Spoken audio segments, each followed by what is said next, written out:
Parce que moi j'ai vu vendredi dernier qu'on avait bien régressé, ou en tout cas on n'avait pas avancé d'un iota quand je suis allé visiter le futur collège de la petite, où là j'ai gerbé, parce qu'en fait le manuel de 5e, en fait j'avais le même. Les profs, ils sont gentils comme tout, hein, mais ils sont dégoûtés au bout du bout de la même manière. J'étais persuadé d'un truc, et je crois que c'est ça qui m'a fait le plus dérailler, c'est que les langues, on avait trouvé quand même un système plus pédagogique, tu vois, pour nous apprendre les langues. Et ben non, c'est le même nombre d'heures, c'est tout pareil, tout pareil. Le sport, tu fais toujours, frère, de l'ultimate, le lancer de frisbee. 1, 2, test micro, les gentlemen sont plus qu'au niveau. De retour sont les super-héros, les vrais investisseurs frérot. Plus assez de doigts pour compter les lots, les pouces et les abos. Friday 10h, tu connais poto, ton rendez-vous, ta grosse dose d'IMO. Dédicace à tous nos haters qui font coucou en message perso. Savoir si là elle s'est laissée mort ou si on peut offrir les frais de port. Tu te demandes combien on pèse avec ton tout petit cerveau. Prends ton chiffre, multiplie par 2 et puis rajoute un 0. Salut à tous et bienvenue sur ce nouveau podcast des Gentlemen Investisseurs. Je suis Tony. Je suis Yann. Et quel plaisir, encore une fois. Je dis toujours la même chose, mais c'est vrai, ça fait plaisir en vrai. Les vieux briscards. Et oui. Ouais, podcast public. Merci à vous d'être là derrière votre écran YouTube ou dans votre voiture ou je ne sais où. Je te rappelle qu'il y a 2 ans, on nous disait, on avait plein de... Alors moi, je l'écoute en tondant ma pelouse. Oui, c'est ça. Tu te rappelles ? Les gens ne nous le disent plus, mais on a compris que vous écoutiez ce podcast en faisant la cuisine, en passant la tondeuse, souvent en début de semaine même d'ailleurs. Bref, un grand merci à tous et on attaque ce podcast avec... Attends. Je t'ai balancé 3 actus. J'ai vu, mais d'abord j'ai envie de raconter des conneries quand même. Un peu, vas-y. Tu sais, mais on va avoir des conneries à dire. Parce qu'à chaque fois que je nous vois avec nos casques, comme ça pour ceux qui nous suivent sur YouTube, tu sais, au début on filmait pas les podcasts. Et en fait, on s'est mis à les filmer parce que on regarde un podcast de MMA, de sport de combat qui s'appelle La Sueur. Et les mecs avaient toujours les casques comme ça. Et on se disait, mais La Sueur, ça fait des écoutes de fou. Donc, pourquoi nous, on n'y arriverait pas? Et on s'est mis à filmer comme ça. Et donc, ça m'a amené une question à te poser. C'est que, par exemple, si tu t'es engagé sur un bien immobilier et que tu avais mis une condition de financement et que tu as dépassé le délai, quoi. Et puis, le bien immobilier, tu peux plus l'acheter. Est-ce que tu peux plaider une écharde dans le pied pour t'en sortir? D'accord, je voyais pas du tout où tu voulais en venir. Je ne pense pas, Par contre, est-ce que je pourrais carrément plaider un no contest et donc un repassage devant le notaire? Je sais pas. Mais par contre... Pour tous ceux qui n'ont pas la ref, hein, c'est une ref au combat de MMA qu'il y a eu il y a quelques semaines, Baki Doumbé, qui a fait je pense que tout le grand monde bruit. franchement. Il y en a beaucoup qui l'ont, mais bon, comme on est un peu là-dedans, nous. Ouais. Quel sketch comme quand même, quoi, en vrai. Comme quoi, il y a. Enfin, j'aime beaucoup Doumbé. J'aime aussi beaucoup Baki. Comme ça, je me mouille pas du tout. Oui, je vois. Mais vraiment. Mais je me dis qu'il y a quand même quelque part un peu une justice, quoi. Ah oui. Tu vois, parce que ça m'a donné tout de suite cette sensation. Déjà, comment dire, quand j'ai vu l'entrée de Doumbé par rapport au combat avec Zebo, je me suis dit, putain, il doit pas, peut-être que je me trompe, hein, mais je me suis dit, peut-être qu'il doit pas être serein de la même manière quand même, parce qu'il y avait moins de show que pour Zebo. Tu vois, et je le sentais plus concentré, ou plus flippé, hein, on dit, moi je dirais concentré sur son combat. Il a moins fait le fanfaron. Mais il y avait quand même cette épée de Damoclès depuis le début à se dire, t'imagines, à force de faire le fanfaron comme ça, si ça lui tombe dessus, quelle merde ça va être. Bien sûr. Et là, il est pas du tout dans la merde. Il prend la vague. Et je trouve que même en prenant cette grosse vague, il s'en sort pas trop mal parce que tu vois, là, il plaide le no contest pour... Comment on peut dire ça, pour faire passer à tout le monde que sa défaite n'est pas une défaite et que c'est la faute de l'arbitre, tu vois, une victoire. Et alors il dit pas c'est la faute de l'arbitre, un petit peu quand même. Il dit ce qu'il le dit. Ouais, je suis pas à blâmer, mais c'est l'arbitre. Ouais. Mais là, tu vois, il est carrément même en train de changer un petit peu de discours en disant si toutefois moi, lors du combat avec Baki avait eu ce souci, j'aurais moi-même pris du recul, j'aurais continué à faire en gros du shadow, histoire que le combat ne s'arrête pas. Non, tu vois, grossièrement, oui. C'est ça. Et comme ça, j'aurais laissé l'opportunité d'enlever Stéchard et le combat aurait repris.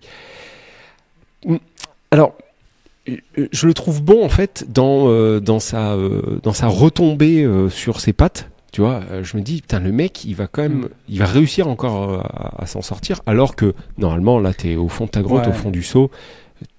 Bon, moi je suis un peu comme toi. Mais j'ai dire, vas-y, finis. Je te je me dis, il y a une partie de justice. Ouais, je me dis un petit peu la même chose comme toi, moi.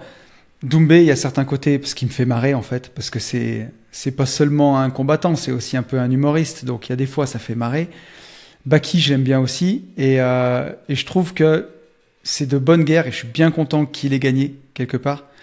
Moi, c'est plus une réflexion générale sur la différence entre le PFL et l'UFC, parce qu'on a eu aussi le combat de Benoît Saint-Denis contre Dustin Poirier, qu'il a perdu, et c'était super d'ailleurs pour tous ceux qui n'ont pas vu le documentaire sur le combat Saint-Denis-Poirier, qui en fait sur RMC, qui est en fait un documentaire sur Dustin Poirier quelque part, plus que sur le combat, qui est assez ouf, et on voit encore que Benoît Saint-Denis s'est battu comme un dingue, et je pense que c'est aussi la victoire de l'expérience de Poirier qui l'a laissé un petit peu se fatiguer, qui l'a laissé venir. Mais tout ça pour dire juste que la différence, quand je vois que le PFL veut d'une certaine façon concurrencer l'UFC, on en est loin. Parce que la fin du combat Baki-Doumbé, on aurait dit le conseil de classe des Segpa, quoi. Déjà, la nana, la speaker qui, dans le public, dit Baki, t'es mort. Mais à quelle heure des speakers prennent parti, surtout pour crier t'es mort à un mec de 22 ans qui a pas beaucoup d'expérience de combat par rapport à Doumbé. Enfin, je me dis, moi, je trouve ça lunaire. Et après, le dernier truc, c'est à la fin, c'est Baki qui a gagné. Il a même pas le micro, ou pas plus de 10 secondes. C'est Doumbé qui le récupère. Il y a personne pour faire la loi au milieu. C'est pas moi maîtresse, c'est lui. C'est pas moi, c'est l'arbitre. J'ai dit, mais on dirait des Segpa, quoi. Ça donne vraiment une image de merde. Puis, même sur le niveau des combattants, tu vois. Non, mais ça, c'est sûr. Là on peut le dire, il y a quand même un gap. Après, je pense que le PFL a quand même les moyens, franchement, de concurrencer. Par contre, c'est pas du tout de suite. Les moyens financiers, j'en doute pas. Ouais. Mais tu vois, encore une fois, pour faire un parallèle avec les investisseurs, tu peux acheter plein de trucs, mais tu peux pas acheter la classe, tu vois. Et je trouve que, j'espère que ça va changer, mais j'ai pas trouvé classe, tu vois, à la fin. Je me suis dit... Ouais, je comprends. Ah non, oui, je suis d'accord avec toi. Mais en tout cas, bonne transversale, bien joué. Je pensais pas que t'allais nous non, mais... Alors, sur ce podcast, pour tous ceux là qui sont là à 7 minutes et qui se disent, mais... de quoi ils parlent? C'est des investisseurs ou quoi? En gros, l'idée, c'est que là, on a deux petites actus plutôt sympas que j'ai trouvé sympas. Je voulais en parler avec toi et avec vous. Et puis, ce que j'ai fait, c'est que ce matin, j'ai balancé une FAQ directement sur Insta, puisqu'il nous reste des questions. Mais je trouvais rigolo d'avoir des petites questions courtes que vous nous avez posées sur Insta. Voilà, donc après, on pourra disserter sur ces questions-là. Bon, vas-y, je te laisse choisir l'actu, prends ce que tu veux. Première actu que tu m'as envoyée, et elle va pas faire plaisir, celle-ci. Elle va même faire grincer des dents. Ah, elle va peut-être même en faire suer quelques-uns. Suer pas trop quand même. Mais elle peut faire peur. Tu sais que pour certains investisseurs, le sport national, quand on n'a pas d'hypothèque sur son bien immobilier et qu'on le revend, et qu'on a une caution, c'est de pas rembourser. Surtout quand tu as un crédit à 1%, quoi. Et pour aller se reclaquer un crédit à 4, ça fait quand même malice. Donc, on vous conseillera... Sachant que t'as complètement raison. Et alors avant, je nous revois il y a 1 an et demi, 2 ans, enregistrer des podcasts où on avait ce type de questions qui arrivaient d'auditeurs expérimentés. Tu vois des mecs qui étaient expérimentés. Là, en l'espace depuis janvier, j'ai 6 personnes qui m'ont appelé, 6 personnes dans mon entourage, tu vois. Ça va de la femme maman au foyer de 50 ans à quelqu'un de 25 ans. C'est des synonymes de bulles, ça, en crypto. Oui. Et exactement, c'est exactement là où je voulais t'amener. J'ai exactement la même sensation que quand ton coiffeur se met à parler BTC. La question qui revenait et qui m'est revenue donc 6 fois, j'ai trouvé ça ouf, c'est exactement ce dont tu vas parler dans cette petite actu. Dans l'actu, c'est-à-dire est-ce que je dois absolument, Yann, rembourser mon crédit ou est-ce que je peux garder l'oseille? Et donc, je me suis fait cette réflexion, je me suis dit, putain, c'est ouf. Si autant de néophytes se posent cette question-là, c'est qu'il doit y en avoir un paquet qui tente, quoi. Voilà. Donc, nous, notre réponse officielle, elle a toujours été, surtout, ne faites pas ça, remboursez votre crédit. La réponse officieuse, c'est, vous êtes des grands garçons et la banque peut vous exiger de rembourser le crédit. Donc forcément, si tu sais réinvestir les fonds que tu as empruntés à 1%, à 8, 9, 10% dans un autre bien immobilier, dans la bourse, dans tout, tu as un alpha. Un alpha, c'est la différence entre le crédit, le taux où tu empruntes et le taux où tu places, qui te permet de gagner de l'argent. Par contre, la règle du jeu, c'est que il faut rembourser la banque. Et c'était encore un peu flou. Et là, justement, l'actu que tu me fais passer, il y a un jugement de la Cour de cassation. Je vais vous faire un peu de lecture. Donc, une news qui nous vient de bfmtv.com, source d'actualité incroyable. Si votre crédit immobilier ne sert pas à son objet initial, la banque a le droit de vous sanctionner. La Cour de cassation rappelle que la clause du contrat de prêt qui interdit d'employer les fonds à une autre opération que celle qui était prévue initialement, c'est pas une clause abusive. Donc, celui qui obtient un crédit pour réaliser une opération immobilier, par exemple, de résidence principale, mais qui engage les fonds dans un autre projet, aujourd'hui, il y a un mec qui avait fait ça, il a perdu son procès. La banque lui avait engagé un procès en lui exigeant le remboursement immédiat des fonds. Et il a perdu. Il a essayé de s'en sortir et il a perdu. Et donc, la banque, la Cour de cassation a dit que cette clause-là n'est pas abusive et que ça prévoit du coup la déchéance du terme. Donc, la déchéance du terme, ça veut dire que si tu devais rembourser en 2034, ce terme-là de 2034, il est déchu. Tu dois rembourser. Et c'est maintenant. C'est now. Donc, donc ça fait mal. Et encore une fois, tu vois, chacun... et ça peut faire jurisprudence. Donc ça veut dire que si la Cour de cassation a jugé ça, des avocats peuvent s'appuyer dessus. Donc, je dis un truc, après tu pourras conclure, mais si quand même tu as envie de le faire, parce que tu es joueur et parce que tu te dis je m'en fous, pas vu, pas pris, on verra bien, et que tu dois engager les fonds ailleurs et que tu te dis effectivement, je sais pas, j'avais une maison, elle valait 100 000 balles, je l'ai vendue, j'ai récupéré 100 000 euros de la vente et il me reste un crédit de 100 000 euros à 1%. Et ces 100 000 euros à 1%, je veux bien les rembourser tous les mois à coût de 500 balles par mois sur 20 ans et ça me permettrait de faire du marchand de biens avec une ligne de crédit de 100 000 euros à 1%. Pourquoi pas? Sauf que la banque, elle peut te le réclamer à n'importe quel moment. Et si c'est au mauvais moment et que tes fonds, elles sont engagées dans une opération de marchand et que la banque, elle les veut tout de suite, des fois tu pourras discuter, des fois tu pourras pas discuter et ça peut faire des gros problèmes si tu peux pas sortir l'argent. Un autre truc, tu as prévu que ça fonctionne et puis ça fonctionne pas du tout et tu perds ton oseille, tu vas te retrouver avec une dette de 100 000 balles remboursée sur 20 ans et si tu te fais gauler et qu'on s'aperçoit qu'il n'y a plus l'argent, tu peux être vraiment dans la mouise parce que là, tu peux pas dire attendez que je vende ce bien immobilier, tu as juste plus les ronds. Ou alors, si tu décides de les mettre dans la bourse, ce que je te conseille vraiment pas parce que pour le coup, ça reste relativement risqué. Encore une fois, si tu le fais dans des ETF, c'est toujours moins risqué que d'acheter une action isolée en espérant qu'elle fasse 1 x 2 et voilà. Si tu fais ça, je veux pas donner des ficelles sur le podcast gratuit pour faire des trucs qui sont illégaux, mais si tu as décidé d'être filou, sois extrêmement bien câblé dans ta tête, prévois toujours un plan B et sois prêt à recracher l'argent sous 60 jours si jamais ça part en sucette et tu te fais gauler, quoi, à mon avis. Et pour moi, je vous dirais de ne plus le faire, tout simplement, puisque je pense qu'on en est arrivé là, puisqu'il y a eu beaucoup de gens qui ont tenté, certainement qui ont réussi.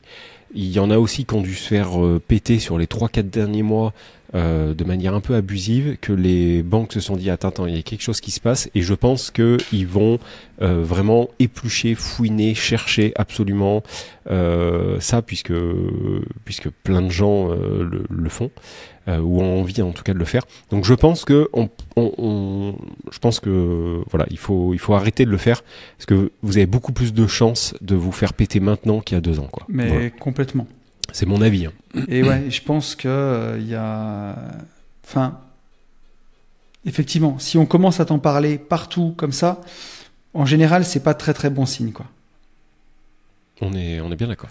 Alors moi, j'avais une news rigolote que je voulais sortir, mais je voulais vous la faire écouter et il faut que je la retrouve. J'en ai pour 2 secondes, mais c'était quand même bien drôle. À ce propos? Non, sur le halving Bitcoin et sur les excellents BFM TV.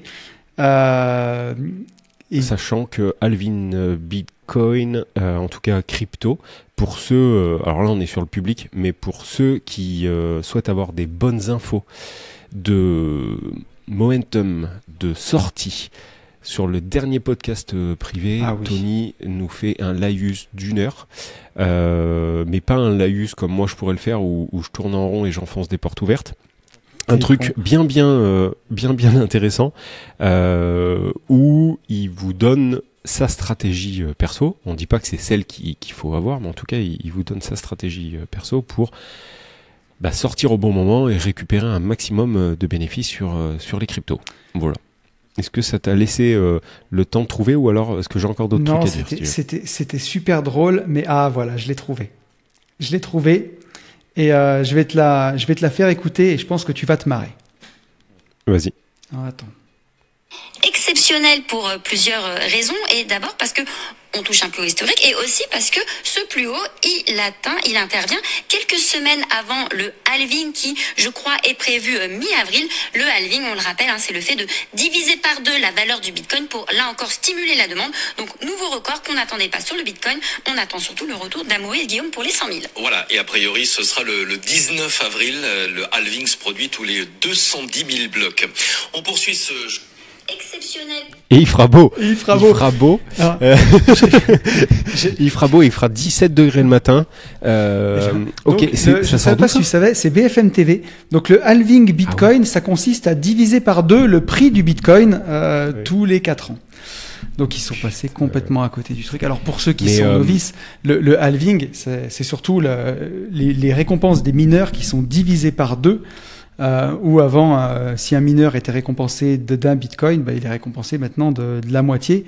C'est ce qui fait que mécaniquement, ça augmente sa valeur parce que les bitcoins deviennent de plus en plus rares au fil du temps. Mais sur BFM, ils n'ont rien compris du tout, quoi. Oui. Bon après, que dire? Ouais, je sais pas quoi te dire. Je me dis toujours, en France, on est largué de ouf. En fait, je pars du principe où ils devraient juste ne rien dire. Enfin, s'ils sont pas sûrs, tu vois, c'est chaud de parler d'un truc et de dire une énormité pareille. Et de rien paner du tout, quoi. Il vaut mieux rien dire, quoi. Mais ok, bon, bien vu. Je n'avais pas vu elle passer m'avait fait marrer, celle-ci. Elle était. Donc ça, c'était BFM. C'était BFM. Toujours les excellents. Merci à eux. Qu'est-ce que tu nous prends comme deuxième actu? Deuxième actu. À l'unanimité, les députés votent une loi qui facilite la transformation de bureaux en logements. Des députés de tous bords conviennent que ce texte n'est qu'un petit pas face à la profonde crise que trouve le secteur. Donc l'Assemblée nationale a adopté à l'unanimité un texte visant à faciliter la transformation des bureaux en logements, même si des députés de tous bords conviennent qu'il n'est qu'un petit pas face à la profonde crise que traverse le secteur. Donc ça a été voté. On a le ministre délégué au logement qui nous dit que ce texte fait œuvre utile en rajoutant de l'offre dans un contexte où le marché est bloqué. Et donc, voilà, on a des bureaux qui vont pouvoir se transformer en logement étudiant. Ça j'ai trouvé plutôt pas mal. Bah ouais, complètement. Pour une fois que ça va dans le bon sens. Ça va dans l'autre sens, exactement. Exactement. Et puis, je pense que il y a aussi, et ça a été suite à cette brillante crise qu'on a connue en 2020, dont il ne faut pas prononcer le nom, qui fait que le télétravail, c'est aussi beaucoup, beaucoup plus répandu. Qu'il y a beaucoup de gens qui travaillent de chez eux et que finalement, du coup, il y a moins besoin de bureau, quoi, d'une certaine façon. Mais ça, et en courte durée, on le sent vraiment, ça, par contre. Ouais, tu le sens. Que que les mœurs ont changé et qu'on a moins de déplacements pro, en vrai de vrai, on le sent. Alors, Puis tu sais, il y a les moyens de communication qui ont extrêmement évolué aussi. Hein. Regarde, il y a quelques... Ouais. Non, mais un truc est tout bête. Il y a quelques années, les podcasts, comme on les fait là tous les deux, t'avais pas d'outils aussi développés pour le faire, tu vois. Zoom, par exemple, a connu un essor de malade à cette période-là. En 2020. En Oui, 2020. Mais ça existait déjà. T'avais Skype. Non, mais c'est sûr. Enfin, tu vois, c'est pas. On n'est pas sorti de la préhistoire, et on s'est pas retrouvé avec un nouvel outil. Mais je pense que les boîtes se sont surtout dit, ok, on dépense des milliers et des milliers, peut-être voire des millions d'euros pour faire voyager nos DG, pour faire voyager nos commerciaux, nos VRP, etc. Est-ce qu'on a besoin de les faire bouger toutes les semaines absolument partout? Non. Est-ce qu'on peut les faire voyager plus que 2 semaines par mois? Oui. Bon, je pense enfin en tout cas moi je l'ai vraiment senti. Ça a pas complètement changé ça n'a pas complètement changé la donne puisqu'on a toujours autant de pros. Par contre, je m'aperçois que ça change la donne sur la... Comment te dire ça? Le nombre de fois où les mêmes guests viennent. C'est-à-dire que avant, j'avais, je pense, à un monsieur qui travaillait dans un grand groupe. Il venait au minimum 2 fois par mois. Il prenait toujours le même appart. Aujourd'hui, il vient 1 fois tous les 3, voire 4 mois. Ok. Tu vois, donc la récurrence, c'est le mot que je cherchais que je ne trouvais pas. La récurrence des voyages a fortement diminué. Maintenant, il y a quand même plein de boîtes qui font voyager des commerciaux et des gens qui ont besoin de travailler. Donc, au final, nous, on s'en sort, on retombe toujours sur nos pattes. Mais je ne vois pas les mêmes têtes revenir aussi souvent. Je pense que malgré tout, qu'elle soit fondée ou infondée, il y a une conscience, tu vois, du climat. Plus dans un sens où, je mets toujours des pincettes avec ça parce que tu sais, il y a toujours un gros scam sur le climat. Tu sais, là en ce moment, c'est paye tes taxes et la température va baisser. Tu vois, enfin, j'exagère, mais entre ne pas avoir des gros V8 qui polluent et rouler tous avec ça, ça me paraît logique, juste pour déjà qu'en ville ce soit irrespirable, pour l'effet de serre et pour tout ce que vous voulez. En fait, le pendant de ça, c'est paye tes taxes et la température va diminuer, quoi. On en arrive vraiment à des extrémités comme ça. Mais au-delà de ça, je pense qu'il y a une conscience collective, citoyenne, de se dire je roule plus pour rien. Mais petit à petit, dans les mœurs, tu vois. Mais alors genre le mec, petit à petit. Hein. Ouais, mais aujourd'hui, en tout cas, regarde, il y a 10 ans. Regarde, tiens, un truc. La première fois qu'on a pris le J'irai Investir, qu'on a pris l'avion pour aller en J'irai Investir chez vous, rappelle-toi en 2020, comme on était fiers, comme on était contents et comme on a l'impression d'être des hommes d'affaires. Bah, tu vois, moi aujourd'hui, chaque fois que je prends l'avion pour me déplacer,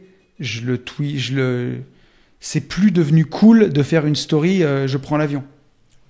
Ah ouais, bah moi je la fais toujours et puis je me pose pas toutes ces questions-là. Je le fais plus. Mais non, mais je comprends. En fait, à chaque fois, tu vas avoir une réflexion d'un mec qui va dire mais voilà. 1 gramme de CO2 en fait, pour... Voilà. Alors après, par contre, j'ai pas l'impression de prendre l'avion de manière abusive, donc c'est peut-être aussi pour ça que je suis pas stressé. Même sans le prendre de façon abusive, on le prend minimum 4 fois par an. Pour toi, c'est pas abusif. La plupart des gens, ils le prennent 4 fois dans leur vie. Ouais, je suis d'accord. Ouais. Regarde, l'année dernière, on l'a pris combien de fois déjà ? On l'a pris 2 fois pour aller au Maroc. Tu l'as pris pour aller en Espagne. Tu l'as pris 6 fois, 8 fois peut-être. Ouais, c'est ça. Je l'ai pris 8 fois. Et moi, la seule chose que j'ai envie de vous dire, c'est gagner de l'oseille, quoi. Eh ben oui.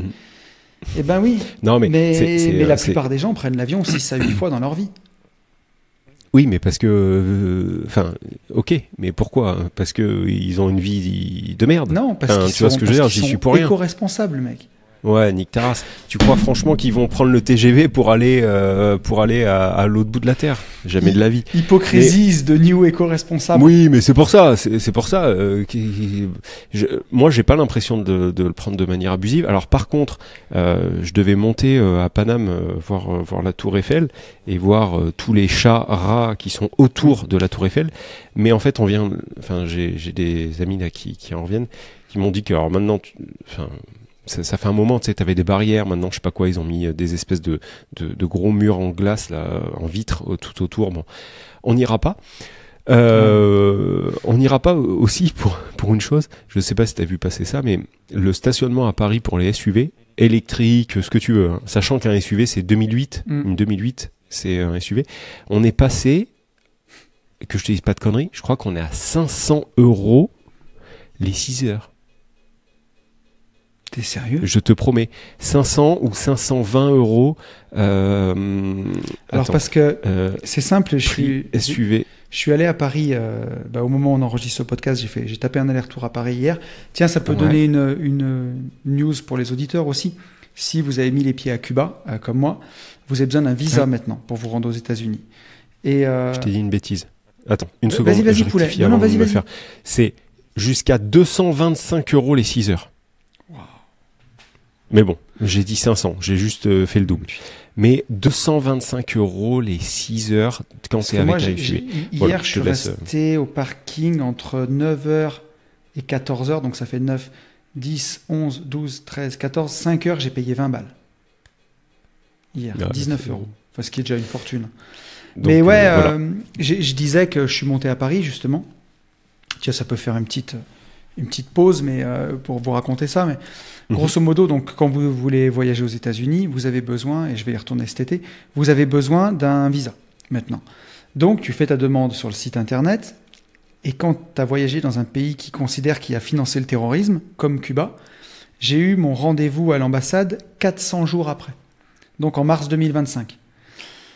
Donc là, tu prends ton plus beau courrier, tu as un formulaire pour demander un rendez-vous accéléré. S'ils acceptent, tu plaides ta cause. Donc moi, j'ai dit que je voulais partir aux États-Unis cet été pour faire du tourisme.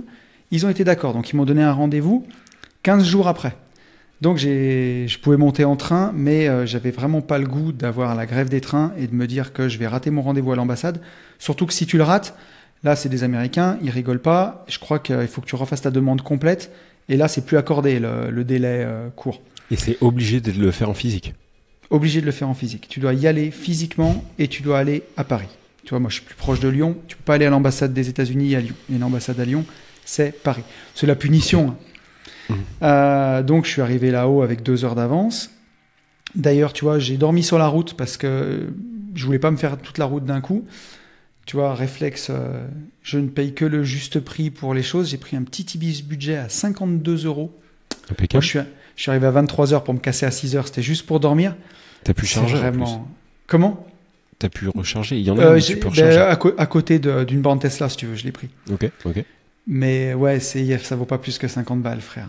Comment c'est éclaté. Ouais, mais ça fait c'est le propre, job. Mais voilà, mais ça fait le job. Et puis, tu vois, encore une fois, la différence entre un hôtel à 150 balles, ça permet d'acheter 100 balles de crypto en plus.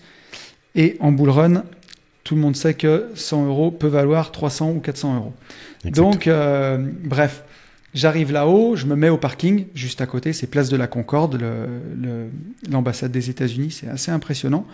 Tu rentres pas comme chez Mémé, tu passes la sécu, le machin, le truc. Et à l'intérieur, c'est comme si tu étais aux States. Toutes les normes, les prises, les comptoirs, la moquette, le placo, tout vient des États-Unis. Tu arrives. L'extérieur du bâtiment, c'est un vieux bâtiment français, mais l'intérieur, c'est vraiment les USA, quoi. Impressionnant. Enfin, c'est un vieux bâtiment français. C'est un extrêmement beau bâtiment français, mais l'intérieur, c'est les USA. Et ça a duré en tout et pour tout 3 minutes. Bonjour, pourquoi? Ok, demande de visa acceptée. Et je suis parti. Enfin, 2 heures de queue et 3 minutes d'entretien. Et donc, j'ai eu mon petit visa et je suis rentré ensuite chez moi. Bon, il faut se dire que c'était pour la bonne cause. Et mais tout ça pour dire que, tu vois, à côté, j'étais content de faire le voyage encore une fois en voiture électrique. Parce que c'est toujours trop bien avec la Tesla. Même si c'est 5 heures de route, tu vois, de chez moi. Tu t'arrêtes une fois au milieu, tu fais une petite pause, t'es bien, tu profites un peu plus du voyage. Et par contre, tout ça pour dire que force à vous, les Parisiens. J'ai pas conduit beaucoup pour aller jusque Place de la Concorde. Et puis j'ai souvent conduit dans Paris et je connais bien Paris. Mais à chaque fois que je viens là-bas, je me dis mais le monde est fou, quoi. Entre les scouts et les mobs et les motos, c'est abusé comme ça double. Ça, tu vois, ça me surprend à chaque fois. Les gens qui s'excitent, les camionnettes de livraison, le truc. Je suis reparti, j'ai dit monde de fou. On est bien à la campagne. Ouais, non mais pour sûr. Mais voilà, vous le saurez si vous avez à Cuba, prévoyez 4-5 mois pour avoir votre visa. Donc tu sauras aussi que en SUV, c'est 250 balles les 6 heures. Ouais. Voilà. Et j'ai payé que 40 balles, que 19 € en Tesla. Donc c'était cool. Ben mais voilà. Putain, donc SUV électrique égale SUV quand même, quoi. Ah oui, SUV. SUV, et sachant que SUV, tu pourrais te dire Porsche Cayenne, tu vois. Mais non, une 2008, c'est un SUV. Donc t'as des gens, si tu veux, qui vivent autour de Paris ou qui sont à Paris, qui ont, qui ont une 2008 quoi. Enfin, tu vois, c'est pas une voiture hors de prix. Mais tu vois encore une fois, tiens, je disserte un peu, mais quand je suis arrivé dans cette ville, c'est drôle, mais je suis quand même sensible à l'architecture, mais comme toi, comme tout investisseur immobilier qui se respecte. Et je me suis dit encore à chaque fois, quelle beauté, quoi. Tu vois, quand je vois les bâtiments, les ponts, je me dis aujourd'hui, on saurait construire des ponts en métal, des ponts, tu vois, à côté de chez moi, il y a un très très beau pont qui est suspendu, qui a été construit. C'est une architecture moderne en métal avec des câbles, mais des ponts comme à Paris. Des ponts taillés dans la pierre, ornés, de trucs dorés et tout. On ne sait plus faire ça. Ou les bâtiments comme je suis allé à l'ambassade, où tu vois, il y a l'hôtel, il y a le Crillon à côté. Je suis pas sûr qu'on ne sache pas On n'a plus l'oseille. On saurait le refaire. Non, mais on saurait le refaire. Je pense honnêtement qu'on saurait le refaire. Regarde la cathédrale Notre-Dame. Alors ils ont changé des trucs, mais on a bien réussi à refaire ce qui avait été fait. En tout cas, laisse-moi croire qu'on n'a pas régressé à ce point-là. Parce que moi j'ai vu vendredi dernier qu'on avait bien régressé, ou en tout cas on n'avait pas avancé d'un iota quand je suis allé visiter le futur collège de la petite, où là j'ai gerbé, parce qu'en fait le manuel de 5e, en fait j'avais le même. Les profs ils sont gentils comme tout, mais ils sont dégoûtés au bout du bout de la même manière. J'étais persuadé d'un truc, et je crois que c'est ça qui m'a fait le plus dérailler, c'est que les langues, on avait trouvé quand même un système plus pédagogique, tu vois, pour nous apprendre les langues. Et ben non, c'est le même nombre d'heures, c'est tout pareil, tout pareil. Le sport, tu fais toujours, frère, de l'ultimate, le lancer de frisbee. De frisbee, là. Putain. Mais à quoi ça sert? À l'heure du MMA, on nous fait faire du... Enfin, bon, voilà, je vais pas m'énerver. Donc laisse-moi croire qu'on arriverait avec les technologies qu'on a aujourd'hui à faire aussi bien. Ce que je veux dire, c'est qu'aujourd'hui, peut-être qu'on a une autre idée du beau, on va te faire une tour en verre, mais tu vois, c'est vieux. Moi, je te parle de la même chose. Tu crois franchement qu'on n'arriverait pas à refaire la même chose? Je suis pas certain, mec. Il y a un savoir-faire, il y a des trucs qui se sont paumés, je pense, au passage. Et puis surtout, le coût de tout ça serait aujourd'hui trop élevé, en fait, je pense, de tailler des pierres comme ça, ramener des pierres. Mais enfin, ce que je voulais te dire là, juste par là, c'est que quand tu vas à Paris, et que tu n'as pas l'habitude d'y être tous les jours, comme moi, que tu y vas 3-4 fois par an. Je suis toujours frappé par cette illusion, voilà, de cette impression de grandeur, de prospérité, et de se dire, il y a une époque, frère. Paris, si c'était une personne, ça aurait été quelqu'un, tu vois. C'était vraiment quelque chose. Et là, quand je suis arrivé par porte par Boulogne-Billancourt, par Pont de Sèvres, et sur le Pont de Sèvres, il y avait écrit en gros « Taxer les riches à la bombe dégueulasse ». Et tu vois, je me suis dit, pour ceux qui connaissent, tu vois, le Pont de Sèvres, c'est quand même un putain d'ouvrage. Et le truc, c'est marqué « Taxer les riches à la bombe ». Tu sais, déjà, au pire, respecte-le. Si tu veux vraiment faire passer ce message, fais un truc vraiment artistique. Pisse pas juste dessus, tu vois. Et juste, je me dis, c'est qu'à l'époque, il y a eu de la richesse dans cette ville. Il y en a toujours. Hein. Mais... c'est toujours des gens qui ont entrepris, qui ont avancé, qui ont créé de la richesse, qui ont pu permettre cette grandeur et tout ça. Forcément qu'il y a des laissés pour compte et que tout le monde avance pas au même rythme. Mais je me dis, putain, comment on en est arrivé là à avoir cette médiocrité et tout ça pour boucler la boucle et dire qu'une 2008, c'est un SUV de riche. Une putain de 2008, mec. Tu vois, on est arrivé à un degré de médiocrité. Et te dire, on stigmatise les gens qui ont payé ou qui payent aujourd'hui pour construire tout ça, pour le fait qu'on ait le privilège de vivre dans quelque chose d'aussi...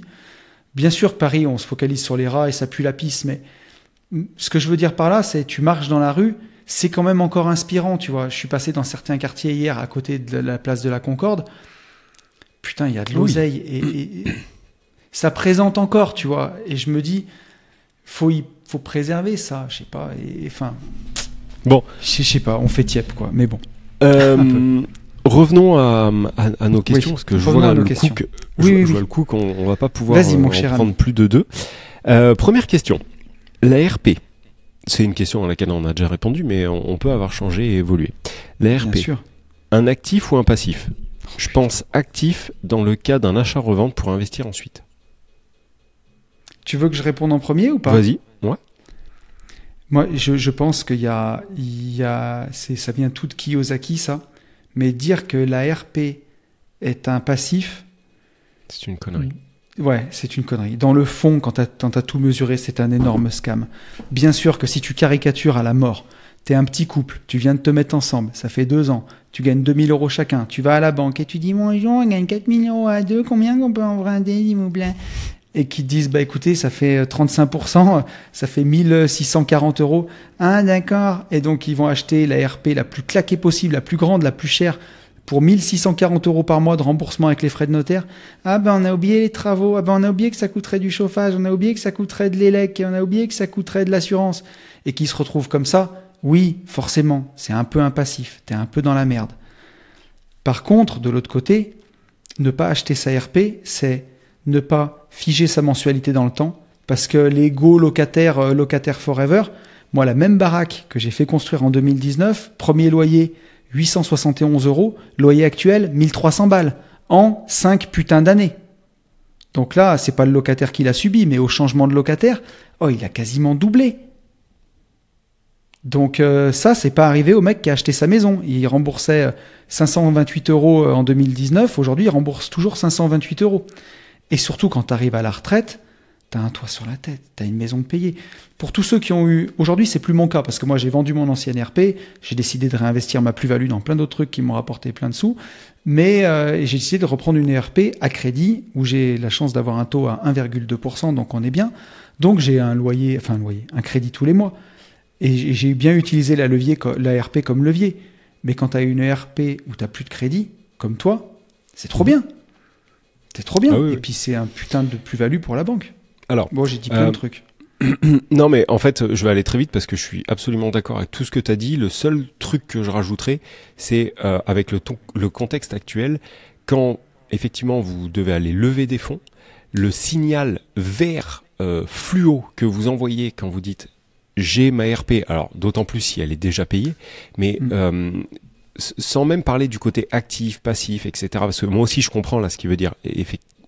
Avec les chiffres, tu fais dire ce que tu veux. Tu pourrais éventuellement dire que en fait c'est du passif, mais je reste convaincu que c'est de l'actif, même pour ce que ça envoie, pour ce que ça dégage auprès de la banque. Voilà, être propriétaire pour n'importe quel banquier aujourd'hui qui en plus souvent ne comprend pas grand-chose, c'est un signal extrêmement positif pour vous faire confiance, puisque vous êtes déjà passé à l'action une première fois.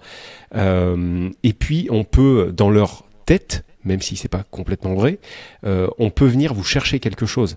Vous êtes engagé sur quelque chose. Voilà. Bon, donc je suis complètement d'accord avec toi. Deuxième question, je vais vite parce qu'il y en a plein et on les prendra jamais toutes. Il me semble que je voulais ajouter juste un dernier truc sur les RP. Ajoute.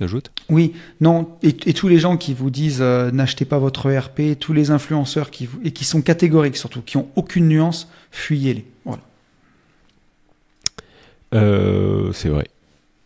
Je pensais pas que tu allais dire ça, mais... Si, mais ceux qui mettent aucune nuance là-dedans, qui disent les RP est un passif, n'achetez pas votre RP, investissez dans l'immobilier, blablabla. Puis tu sais, t'es chez toi, quoi. Au bout d'un moment, t'as envie de faire un trou dans un mur, c'est ta maison, quoi. Est-ce que t'es prêt pour la prochaine question ? Oui. Comment va le dos de Tony après les 2 woods des Open ? J'ai une sciatique, mec. C'est vraiment un truc de vieux, ça. J'en ai déduit que c'était le truc CrossFit. Mais moi, je croyais que c'était qu'une fois. Vous avez fait 2 trucs ? En fait, les Open, c'est sur 3 semaines. 24.1, 24.2, 24... Ouais, je fais le 24.3 vendredi. D'accord. Et le donc, entre-temps, je vais chez l'ostéo.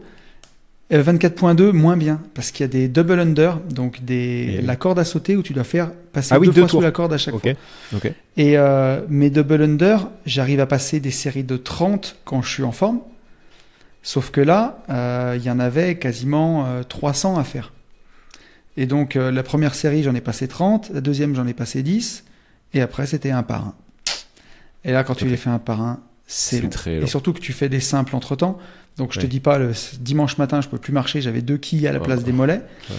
Mais c'est trop bien. C'est super sympa, les Open. C'est vraiment Et en plus, est-ce que tu as le mec qui te dit no rep, quand tu te foires? J'ai pas fait de no-rep à celui-ci, mais au premier, oui, j'ai eu 3 no-rep de merde. Parce que ça, psychologiquement... Bon, ok, C'est donc très ton plombant. dos va... Eh comment ben, il va? alors, il va pas ouf parce que mon dos va bien, côte cassée, tout ça, on est nickel. Par contre, j'ai une petite sciatique et je pense qu'au MMA, je me suis déplacé une petite vertèbre en apprenant à faire des high kicks avec Alexis. Et, Ah oui, c'est possible. Ouais. Et du coup, j'ai cette petite sciatique et que je vais faire passer cette semaine. Demain, j'ai Par rendez-vous l'ostéo. pour ça. Ok. Ouais.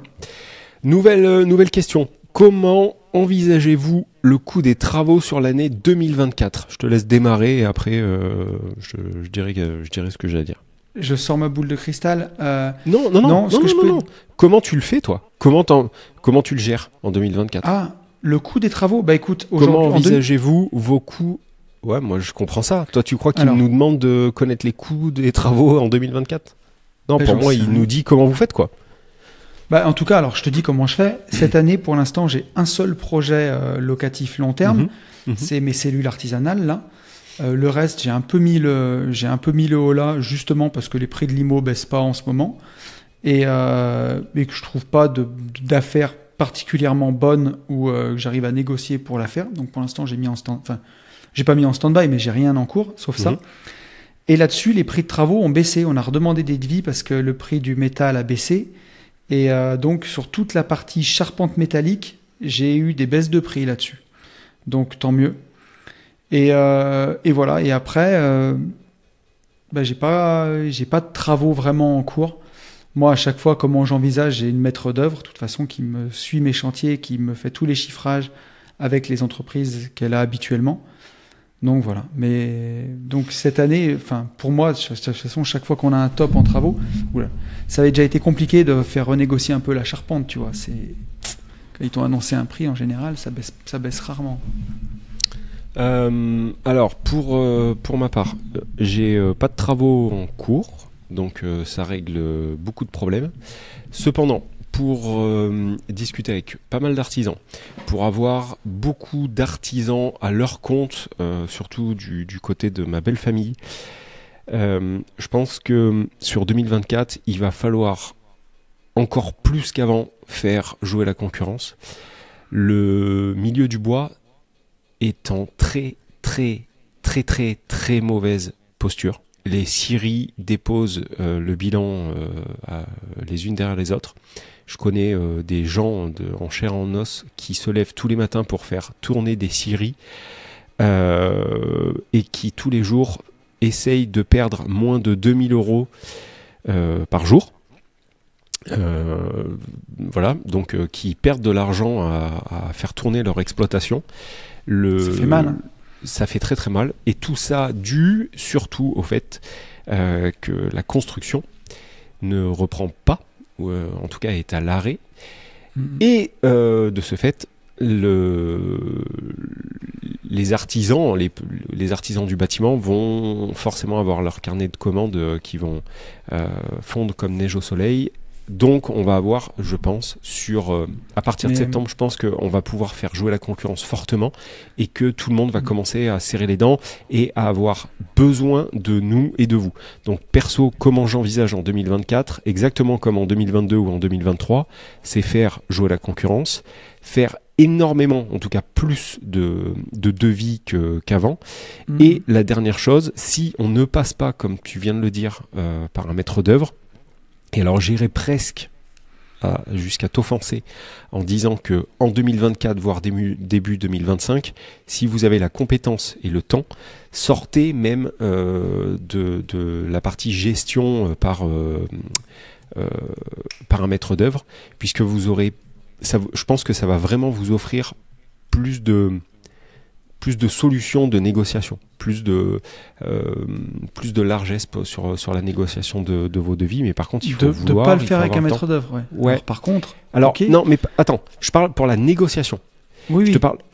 En fait, je pense moi qu'un bon maître d'œuvre, je t'explique pourquoi je dis ça. Je pense qu'un bon maître d'œuvre va tout faire pour garder ses équipes autour de lui. T'es d'accord avec ça ? Je suis d'accord aussi. Donc quand l'électricien dira je peux être à 800, Rodrigue, il faut absolument qu'on prenne ce chantier, je peux être à 800, je pense que lui continuera à dire écoute Rodrigue, je vais annoncer 1000 parce qu'il faut que je gagne un peu d'argent, et aussi parce que je veux te prouver qu'en passant par moi, tu perds moins d'argent. D'œuvre, tu consultes à côté, comme ça tu lui fous la facture sous le nez.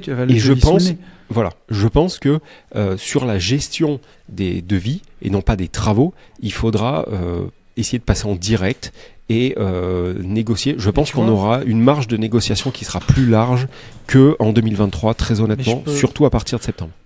Je peux te donner un exemple, un exemple vraiment perso pour le coup, c'est que tu sais, chez moi, tous mes travaux de RP sont tous terminés, sauf une chose, j'ai pas carrelé autour de ma piscine.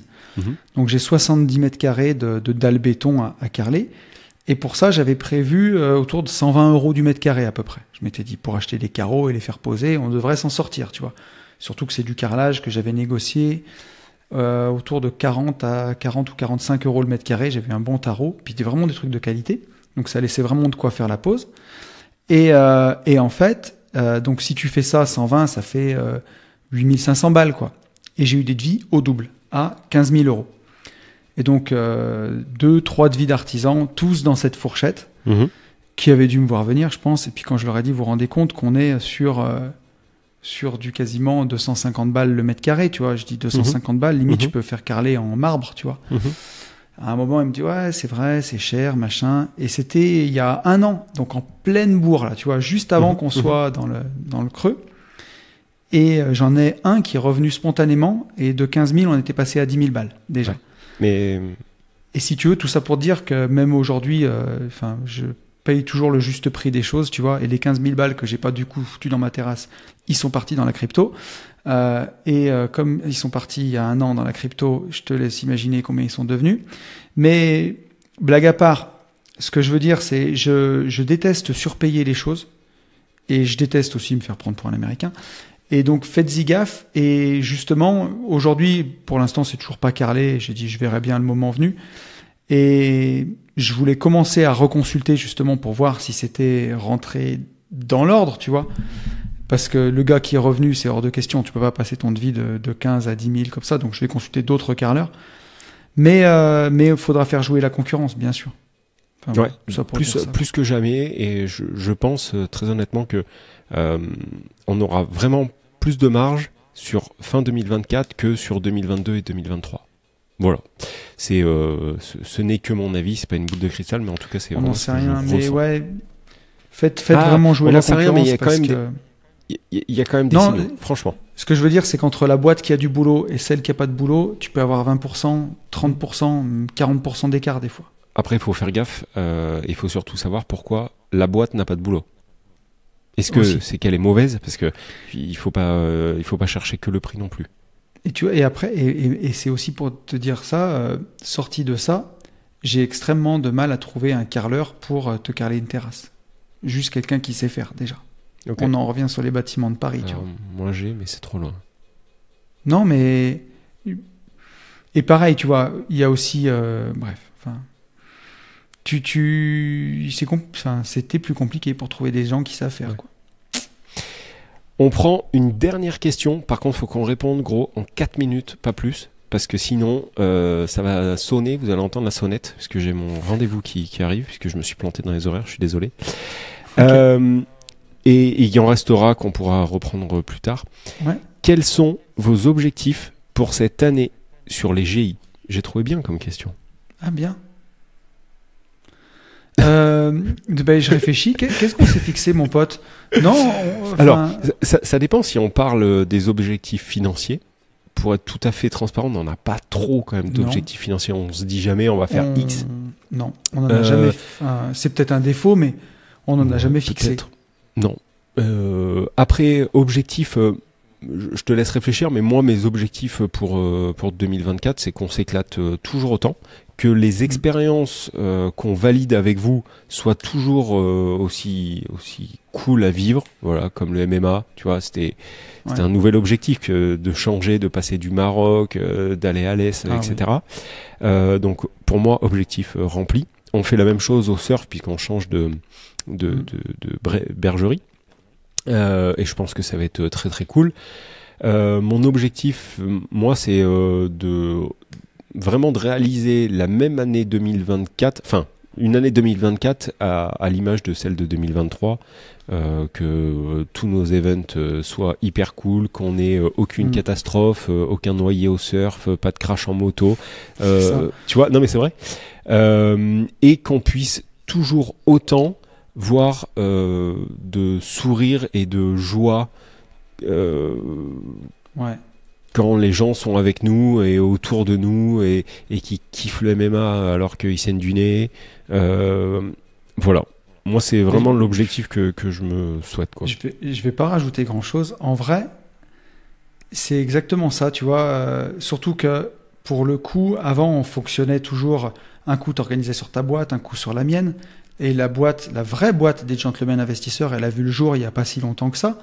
Donc, on aurait pu se fixer des objectifs démoniaques avec ça. Mais je crois que c'est ça le bonheur aussi d'être, pour le coup, indépendant financièrement et de vivre aussi ce qu'on prône. C'est que je crois que mon plus gros objectif, c'est de kiffer avec mon pote, en fait, et de kiffer aussi avec vous tous. Et donc, continuer tous nos événements. C'est la même chose que toi. Tous nos événements sportifs, puisqu'on était toujours les premiers à le faire et on est quasiment les seuls, en fait, à faire ce genre de truc. Parce qu'on adore le sport et on adore les copains, donc ce soit encore découvrir peut-être des nouveaux lieux en moto, tu vois, continuer de s'éclater au surf, comme on l'a fait au MMA, j'ai adoré, le karting, c'était super, pourquoi pas trouver des nouvelles idées, on en a plein, rassurez-vous, elles arrivent, des nouvelles idées d'événements à faire ensemble. Sur les côtés plus boulot, peut-être qu'il y aurait un objectif, c'est de faire évoluer la parenthèse indépendance, parce que... ouais, alors moi j'étais pas là-dessus, mais vas-y. Non, mais j'allais dire, on a toujours fait évoluer les concepts avant de s'en lasser. Et la parenthèse, on s'éclate toujours autant. Donc, est-ce que c'est pas aussi le symbole, le synonyme de se dire, tiens, ça va être la 6e qu'on fait là? Est-ce qu'on bute le truc quand il est au sommet? Ou est-ce qu'on attend encore? Et trouver d'autres idées, d'autres concepts. Tu vois, un peu comme on a fait le Mastermind LCD, j'étais super fier de nous d'avoir fait naître ce concept à partir de rien et que ce soit une réussite comme ça. Niveau formation en ligne, on n'a pas d'objectif cette année. On n'a pas d'idée particulière et ni d'envie particulière là-dedans. À moins que tu m'arrêtes, mais on n'avait pas d'idée géniale à transmettre là-dessus pour l'instant. Et puis continuer de s'éclater sur le podcast privé, de vous apporter toujours plus de valeur, et puis de se tirer ensemble, vers le haut ensemble, continuer de s'éclater, quoi. C'est ça. Après, moi, celui que j'aurai, mais je pense que ça sera plus sur 2025 que 2024, c'est de faire croître la nouvelle branche des Gentlemen Investisseurs. Bien sûr. Donc sur la nouvelle boîte, on a ajouté une corde à notre arc, une branche à notre arbre, qui est l'encadrement, je dirais, l'encadrement en coaching financier, coaching de vie, encadrement des sportifs, humoristes, mais pour l'instant ça se cantonne aux sportifs. On a Bourama dans la team en sponsor, on est en train de récupérer un second athlète, et j'aimerais bien à 2025 qu'on ait 5 athlètes, qu'on arrive à les aider véritablement, à leur trouver des sponsors et des gros sponsors. Donc ça, c'est mon kiff, mais plutôt à fin 2025. Voilà, c'est mon objectif, de faire croître vraiment cette branche-là, parce que je me dis que au moment où ce podcast sortira, j'ai 40 ans, putain de merde, et on pourra toujours continuer à s'éclater comme ça, mais est-ce qu'on pourra faire des galipettes sur des sols de MMA à 50 ans? Peut-être que si, mais peut-être que non. Et donc j'ai envie de nous voir prospérer et exploser aussi un autre...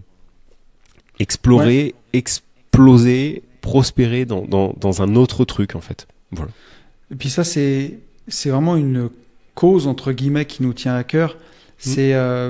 les gens qui gagnent beaucoup d'argent subitement parce qu'un gros accident positif de richesse, alors je dis accident, vous avez compris, hein, la plupart des cas, les gens ont travaillé pour, mais quand tu n'as jamais eu beaucoup d'argent et que tu en as beaucoup d'un coup, tu te retrouves des oncles, des tantes, des potes, des amis, des gens qui t'ont pas vu depuis longtemps, et 15 000 mecs qui essayent de te taper, qui jouent sur la corde sensible, la générosité, tout le reste.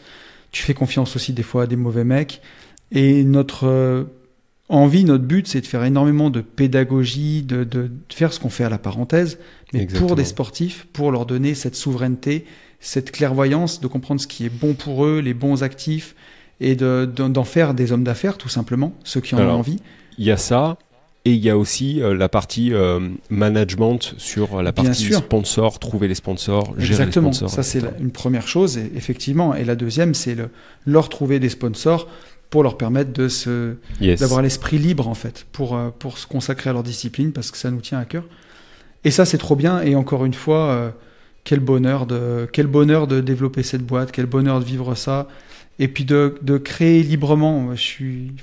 Tous les deux, hein, toi comme moi, on est vraiment des entrepreneurs créateurs où c'est génial de créer des événements à partir de rien, de fédérer des gens, de passer des bons moments, de se tirer vers le haut. Quand je vois à chaque fois la qualité des gens qui viennent à nos événements, ce qu'ils ont réussi à faire, c'est incroyable, quoi. Puis c'est très très inspirant. C'est inspirant pour nous, c'est inspirant pour les autres participants. Et quand je vois le chemin qu'on a parcouru en quelques années, je me dis j'ai pas hâte de voir, parce que je veux vivre tous les moments, mais on va halluciner où on sera dans 5 ans. Ça sera ouf, je pense. Je pense donc, aussi. Voilà. Bon, en tout cas, merci pour ces questions. Merci pour à ceux qui ont joué le jeu. Il m'en reste, donc je vais les garder. Si vous en avez d'autres, vous pouvez les poser sur la boîte mail des gentlemen. N'hésitez pas à nous dire aussi si ce petit format, question du matin, réponse l'après-midi, ça peut vous plaire ou pas. N'hésitez pas à nous faire un retour sur votre podcast préféré des gentlemen investisseurs. Nous, on vous dit toujours la même chose, c'est qu'il faut passer à l'action. Et pour tout ça, il faut foncer en visite. Ciao. Salut à tous.